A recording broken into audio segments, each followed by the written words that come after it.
नमस्कार, मैं तान्या शुक्ला और हमारे साथ हैं American train physician doctor Baba Steve Bedi. Thank you very much.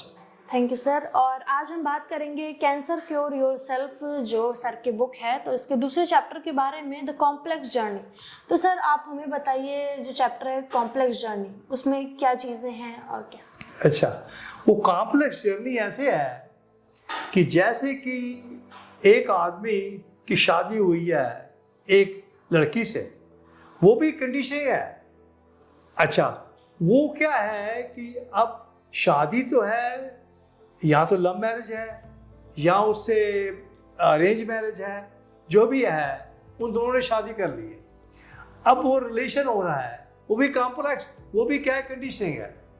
अब वो रिलेशन जो हो रहा है कि जैसे हम अब 10,000 पहले हिंदुस्तान ब्रह्मा था, ब्रह्मा जैसे इज ओवर माइंड, बहुत सिर्फ ब्रह्मा है, वो ब्रह्मा पूरी एग्जिस्टेंस है।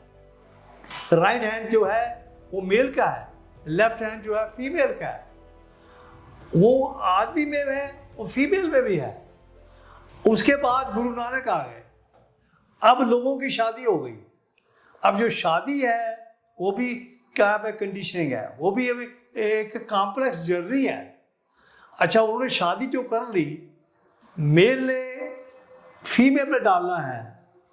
अच्छा, वो डालने जब जरेगा तो वो बॉडी में नेचुरल एक ऑर्गन बने हुए हैं, प्रोस्टेट ग्लैंड बना हुआ है। प्रोस्टेट ग्लैंड क्या करता है, अपना प्रोस्टेट सेक्रेशन करता है।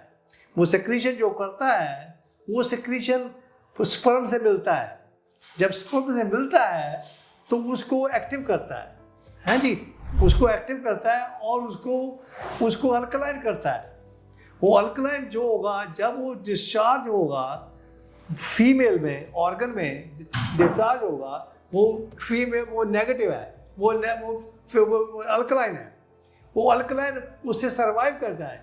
वो सर्वाइव स्पर्म जो सर्वाइव करेगा, वो स्पर्म ऊपर चढ़ेगा।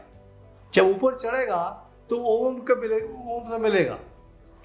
वो है कॉम्प्लेक्स जर्नी, वो उनसे मिलेगा, वो आपस में झगड़ा करेंगे। तो फिर उसके बाद नया सेल बन रहा है। वो नया सेल क्या है कि एनर्जी है, वैस्कुलर एंडोथेलियम ग्रोथ फैक्टर। वो वैस्कुलर एंडोथेलियम ग्रोथ फैक्टर जो बनता है वो फीमेल के अंदर बनता है। वो एक एनर्जी है। जैसे बेबी बन रहा है, वो प्लेसेंटा से आ रहा है। जब प्लेसेंटा सेपरेट हो जाता है तो उस टाइम प्लेसेंटा सेपरेट हो जाता है, पूरी एग्जिस्टेंस आपके अंदर आ जाती है। उसको कहते हैं कॉन्शियसनेस, उसको कहते हैं ध्यान, उसको कहते हैं स्पिरिट, उसको कहते हैं मेडिटेशन, उसको कहते हैं एग्जिस्टेंस। ये सब या उसको कहते हैं अलर्टनेस, ये उसको कहते हैं अवेकनिंग। ये सब नाम उनके साथ हैं, पर उनको डिफरेंट नाम है, तभी आदमी कंफ्यूज हो रहा है। यही प्रॉब्लम है कि वो कंफ्यूज हो रहा है। जब एग और स्पर्म मिलते हैं तो उसके बाद में एम्ब्रियो कैसे बनता है? एम्ब्रियो बनता है जैसे कि वो आपको जो क्या कहते हैं, वो जो है स्पर्म और वो मिलते हैं आपस में, तो क्या प्रोड्यूस करते हैं, कि एनर्जी प्रोड्यूस करते हैं। वो एनर्जी प्रोड्यूस करते हैं, वो एनर्जी से वो सेल बनता है।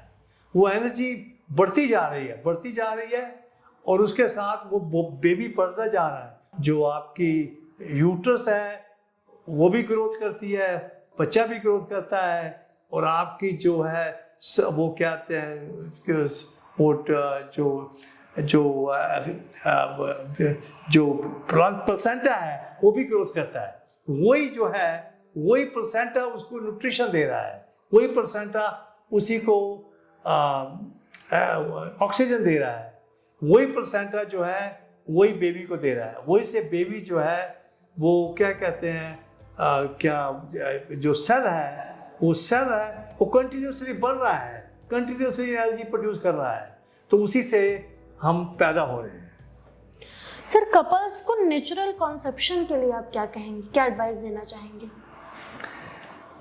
अगर नेचुरल वो जो शादी कर रहे हैं, अरेंज कर रहे हैं या लव मैरिज कर रहे हैं, वो कॉन्शियस नहीं है क्या है वो तीनों चीज़ें अकेले मैंने आपको पहले बताई हैं। इंस्टेंट बॉडी है, वो इंस्टेंट है, वो आपस में प्रेजेंट है। जो इंट्यूशन है वो पूरी कंडीशनिंग है। और उसको देखता है कॉम्प्लेक्स के, वो देखता है तो उसको पसंद आती है तो वो उसमें डालता है तो बच्चे प्रोड्यूस करता है। वहाँ तक तो पहुँचा ही नहीं है, क्योंकि जो इंट्यूशन है वो हमें 1% कॉन्शियस दी है, 99% कॉन्शियस नहीं है। अगर वो दोनों कॉन्शियस हो जाएंगे, इंट्यूशन हो जाएंगे, दोनों इंट्यूशन, वो नेचुरल है। अगर दोनों इंट्यूशन हो जाएंगे तो they will have a relation of course, but that's also condition, पर बच्चे पैदा नहीं करेंगे। सर सोसाइटी में जो सेक्स को लेकर लोगों की सोच है, लाइक अभी भी कुछ लोग बात नहीं करना चाहते हैं, सेक्स एजुकेशन नहीं देते हैं अपने बच्चों को, उनके बारे में आप क्या कहना चाहेंगे? अच्छा, ये बात ही है कि ये किसी को, हर एक को एजुकेशन चाहिए, उसके बिना कुछ नहीं होगा जब तक हम कॉन्शियस, क्योंकि जब हम पैदा होते हैं ना तो हम पूरे कॉन्शियस हैं, वहाँ के अनकंडीशनल हैं, पर उसके बाद कंडीशनिंग हो जाते हैं, वो पूरे कंडीशन हो चुके हैं। हमारा जो मेल भी है वो भी कंडीशन हो चुका है, फीमेल है वो भी कंडीशन हो चुकी है, वो दोनों आपस में रिलेशन कर रहे हैं, दोनों कंडीशनिंग है, दोनों कंडीशनिंग है तो बच्चे प्रोड्यूस कर रहे हैं। अच्छा, बच्चे मिलना भी जो है, जो आपस में मिलना है वो भी कंडीशनिंग है, जो बच्चे प्रोड्यूस करने हैं वो भी कंडीशनिंग है। अच्छा, जो उसको प्रेग्नेंट करना है वो भी कंडीशनिंग है। जो क्या नाम है, जो रह रहे हैं वो भी कंडीशनिंग है। अनलेस यू बिकम, आपको टोटली अनकंडीशनल बनना है तो इंट्यूशन बनना पड़ेगा, वो पूरे कॉन्शियस बनना पड़ेगा।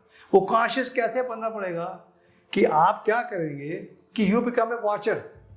अगर वॉचर बन गए, जब आप किसी की शक्ल देख रहे हो, हमारी शक्ल देख रहे हो, हम किसी की शक्ल देख रहे हैं, आंखों से देख रहे हैं, सूरज चढ़ रहा है आंखों से देख रहे हैं, ऊपर चंद्रमा है, धरती है, पेड़ हैं, कुत्ते हैं, बिल्ली हैं, ये सब देखने में है। अगर आप यू बिकम ए वॉचर बन गए तो उसको देखते हो और पॉजिटिव देखो, और वॉचर को देखोगे, आपकी कॉन्शियस बढ़ती जाएगी, ऐसे ऐसे बढ़ती जाएगी तो you will be very happy. जो कॉन्शियस बढ़ती जाएगी, ऐसे बढ़ती जाएगी तो दैट्स वो, उससे आप खाएंगे भी अच्छा, क्योंकि mind is a heap of impression, body is a heap of food.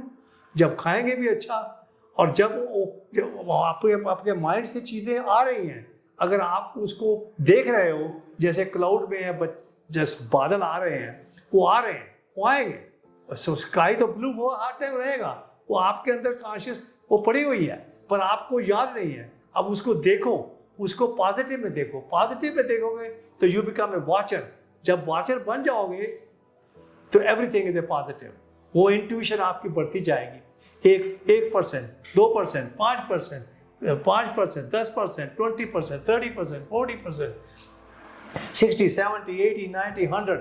जब 100% कॉन्शियस हो जाओगे, वही ओशो ने बोला है, जब 100% कॉन्शियस हो जाओगे तो you will become totally happy.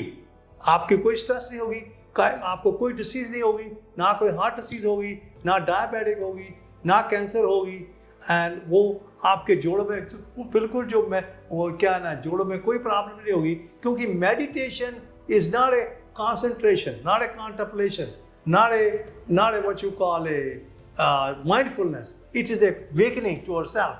वही awakening है, वही intuition बोल रहा हूँ, वही ध्यान है, वही हमारे पास ध्यान है, वही मेडिटेशन है, वही क्या कहते हैं उसको, अलर्टनेस है, वही अवेकनिंग है, वही अलर्टनेस है, एंड वही अलोन है। एंड हम अकेले आए हैं, अकेले जाएंगे। हम अपनी प्रॉब्लम आप कर रहे हैं। अगर हम कॉन्शियस नहीं हो रहे, इंट्यूशन नहीं हो रहे, तो हम अपने आप को नीचे कर रहे हैं, बहुत स्ट्रेस में कर रहे हैं। वो उसको जो ज़्यादा इंट्यूशन में हो जाओगे, ज़्यादा कॉन्शियस हो जाओगे, तो आपकी स्ट्रेस कम हो जाएगी। You will live a good life, you can live 100 years without any problem. Conscious हो जाओगे। अगर कॉन्शियस नहीं हो जाओगे तो you will die earlier. And आपकी यही रिक्वेस्ट है कि हमारे पास आओ, हम आपको कॉन्शियस करें, you live moment to moment, present में रहो, यही करना। यही हमने लुलु मॉल में सिखा रहे हैं कि हर आदमी को कॉन्शियस होना है, इंट्यूशन होना है। Thank you very much. तो सर आपका ये कहना है कि जैसे जो लोग बीमार होते हैं वो मेडिसिन यूज़ करते हैं, तो क्या योगा, मेडिटेशन और अच्छी डाइट से बीमारियां सही हो सकती हैं? हाँ, अगर आप योगा करते हैं या आप वो करते हैं, क्या नाम है, क्या योगा करते हैं तो या एक्सरसाइज करते हैं, बेटर हो सकते हैं।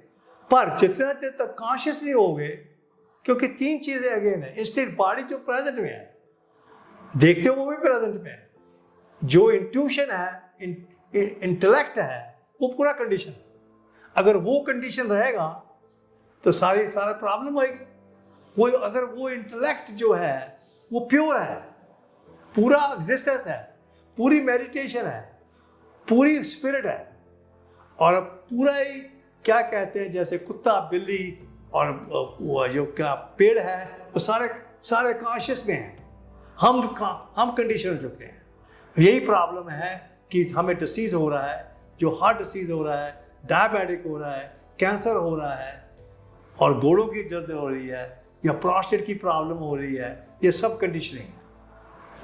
अगर आप कंडीशन से निकल जाओगे तो यू विल बिकम इंट्यूशन। वो इंट्यूशन आपको करनी पड़ेगी। सर जैसा कि आप अपने चैप्टर में आपने मेडिकल कॉलेज में पढ़ाई की बताया, तो मतलब आपको मेडिकल कॉलेज में ऐसा क्या नया सीखने को मिला जो आपको पहले नहीं पता था? अच्छा, जब हम 1967 में यूनाइटेड स्टेट में गए, हम वहाँ पहले डॉक्टर बन चुके थे। हमारे पापा लिव इन द प्रेजेंट में रहते थे। हम जब वहाँ गए, हमें तो सब सिखाया था इन्होंने, जो हमने मेडिकल स्कूल में पढ़ा, वो सारा कंडीशनिंग था, एवरीथिंग, वो सब कंडीशनिंग था। हमारे पापा पूरे अनकंडीशनल थे, वो दे लिविंग इन द प्रेजेंट। वो 74 में मूव कर गए वो यूनाइटेड स्टेट में, हम उनके साथ थे। अब हम वो क्या हुए कि एक दिन 1977 में बीमार हो गए। जब बीमार हो गए, उनको ने कॉल किया कि हमें सांस नहीं आ रहा। हम घर गए, हमने ऑफिस बंद कर दिया, घर गए। जब घर गए तो हमने देखा उनको कि उनको सांस नहीं आ रहा था। उनको हमने डायूरेटिक दिया। जब डायूरेटिक दिया, वो क्या करता है कि आपकी किडनी को खोलता है और आपसे पेशाब निकालता है, और बारी से पेशाब निकला, लंग से फ्लूइड निकला, तो उनको सांस आना शुरू हो गया।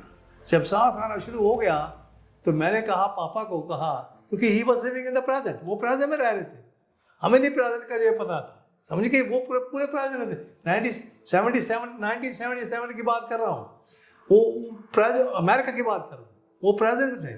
तो उनको मैंने कहा कि पापा, मैंने दूसरे डॉक्टर के पास लेके जाना है। वो हम डॉक्टर हकीम थे, वो प्लांट सिटी में थे, वहाँ लेके गया। उन्होंने जब उसको एग्जामिन किया, उन्होंने कहा कि इसका एओर्टिक वाल्व जो है 90% क्लोज है।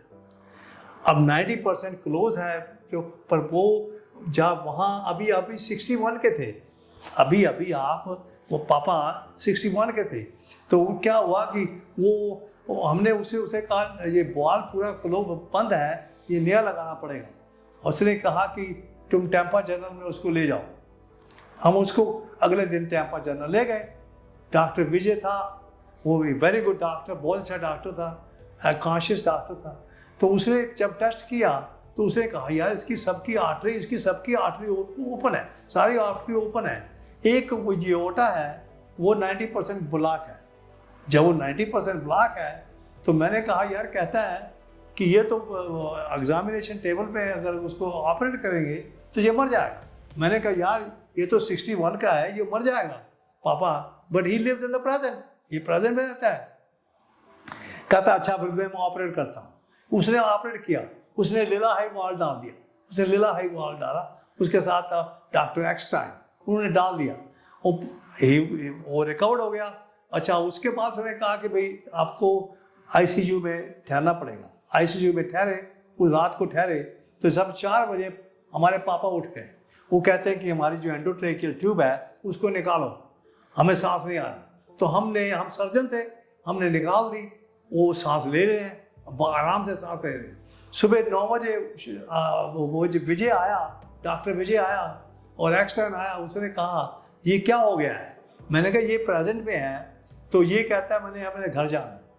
तो वो कहता है, फिर उसने दूसरे दिन घर भेज दिया। वो उस टाइम 17 पिल ले रहा था, 17 पिल। अच्छा, आप 17 पिल ले रहा है पर लिविंग इन द प्रेजेंट, वो प्रेजेंट में रह रहा है। और हम भी लोगों को सिखा रहे हैं। फिर हमें डॉक्टर सोडी पोलारस मिले। जब सोडी पोलारस मिले, उन्होंने दिखाया कि लो सोडियम, क्या ज़्यादा सोडियम मत खाओ, साल्ट मत ज़्यादा खाओ, साल्ट भी खाना है, और लो सोडियम हाई पोटेशियम डाइट से you can become a brand new. तब हम डॉक्टर सोडी पोलारस के पास गए, उसको कहा कि हमारे फादर को 17 पिल्स हैं। उसने हमें समझाया कि कैसे पोलराइजिंग डाइट देनी है उनको, लो सोडियम हाई पोटेशियम डाइट देनी है, ताकि उसकी सारी दवाइयाँ कम हो जाएं।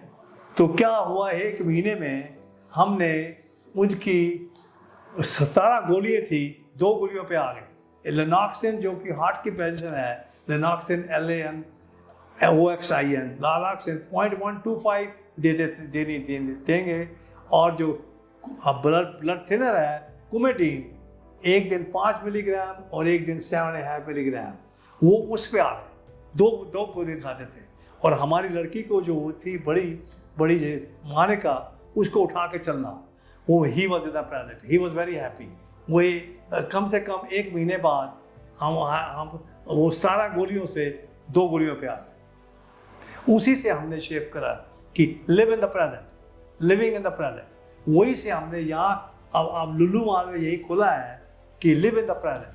यही लोगों को सिखा रहे हैं कि हक प्रेजेंट, और प्रेजेंट में कैसे रहना है, ताकि आपको कोई बीमारी नहीं होगी, तो आपकी हार्ट नहीं होगी, डायबिटिक नहीं होगी, कैंसर नहीं होगी, प्रोस्टेट की प्रॉब्लम नहीं होगी, नी की प्रॉब्लम नहीं होगी, और तुम 100 साल जी सकते हो, अच्छी तरह जी सकते हो, कोई प्रॉब्लम नहीं। वो हम यहाँ अब आए हैं लुल्लू मॉल में, ये हमने अपनी वो क्या है मकान खोल दिया है ताकि लोगों की सेवा करें, ताकि लोग प्रेजेंट में रहें।